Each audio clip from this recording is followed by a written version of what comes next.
Je suis Eliane Chavant.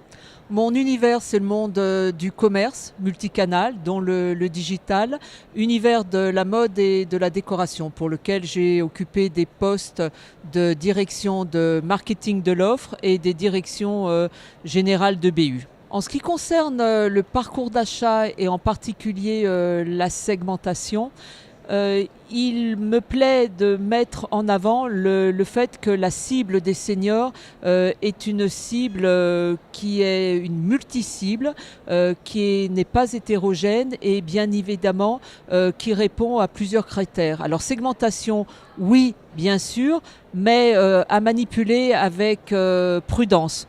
Prudence, j'aime pas mettre, ranger les consommateurs dans des cases, car plutôt tendance poussée à l'extrême à ghettoiser. Je pense qu'il faut être très ouvert à ce qui nous entoure, très ouvert à s'inspirer de ce qu'on peut voir partout, mais bien évidemment tenir compte de certains paramètres, de certains éléments.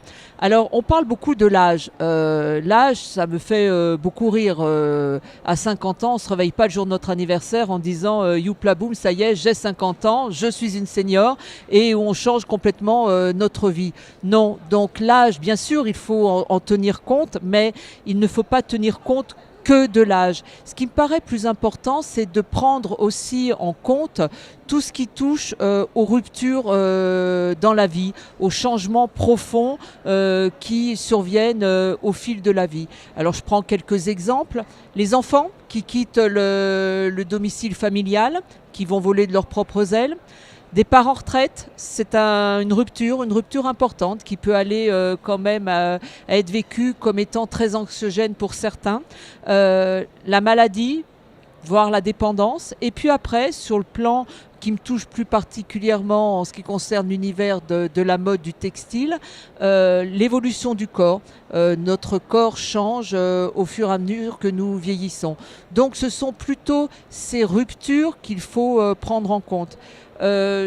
Pour illustrer le propos, je prends un exemple qui remonte au début de ma carrière professionnelle où là, on permettait de segmenter en prenant en compte la rupture Deuxième Guerre mondiale. Nous avions une partie de la population qui était née avant-guerre et une autre population après-guerre. Donc des exemples concrets, une femme née avant-guerre portait une robe, celle après-guerre pantalon, en termes lingerie, chemise de nuit versus pyjama. Donc on voit véritablement qu'il y a des courants ou des conséquences dues à certaines ruptures dans la vie. Là, il y a quand même des éléments très importants à prendre en compte pour distinguer un parcours d'achat senior versus un parcours d'achat plus jeune. Alors, tout d'abord, on pourrait dire super, le marché des seniors, c'est le jackpot, c'est l'Eldorado. C'est pas tout à fait vrai. Alors, pas tout à fait vrai, même si a priori les seniors ont plus de temps. Un senior a plus de temps qu'une femme quadra débordée par son job, débordée par la famille. Elle n'a pas le temps. Une senior, a priori, a plus le temps. Les seniors aussi ont certainement un peu plus de moyens. Mais il faut prendre en compte le fait que les seniors ont d'autres engagements. Alors, ils dédient leur temps libre à leurs enfants, surtout à leurs petits-enfants, même quelquefois ils les subissent, et aussi aux associations. Ils aident aussi financièrement leurs enfants, leurs petits-enfants. Donc finalement, au-delà du fait que ça soit une cible qui n'est pas simple à cerner, pas simple à servir, il faut prendre en compte ce constat de base. En revanche, il y a quand même des éléments qui les distinguent. Tout d'abord, les seniors n'ont plus rien à prouver. Ils sont plutôt à la recherche d'un certain confort quotidien, d'un certain équilibre. Pour eux, je pense que le plus important est l'être plutôt que le paraître. Donc ils ont du temps, mais ils ne le gaspillent pas. ce sont des experts. Donc ça les différencie énormément d'une cible plus jeune. Les seniors sont des experts, ils ont un long parcours d'achat derrière eux. Donc qui dit expertise dit exigence. Donc pour bien servir les seniors, il faut développer de la technicité, du savoir-faire, de la valeur ajoutée de l'offre. Il faut leur vendre et leur proposer des produits vrais. Il ne faut pas leur vendre du rêve, ou en tout cas, il faut surtout leur proposer, leur vendre du rêve qui est accessible.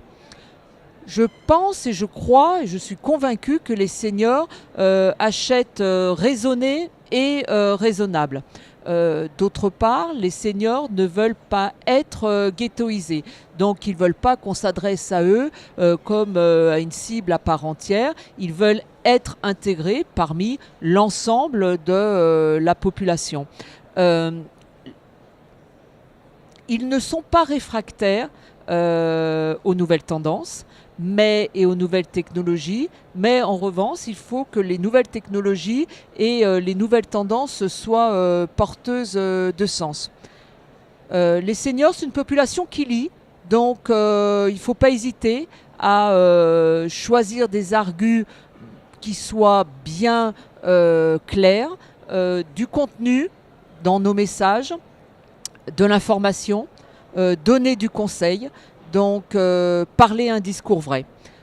C'est une population qui est très intéressante d'un point de vue commerce, car plus elle vieillit, si elle est satisfaite, plus elle est fidèle. Donc les seniors, par le moment où ils sont contents du service apporté par le commerçant, quel qu'il soit, la marque, l'enseigne, est fidèle si la relation commerciale se passe bien.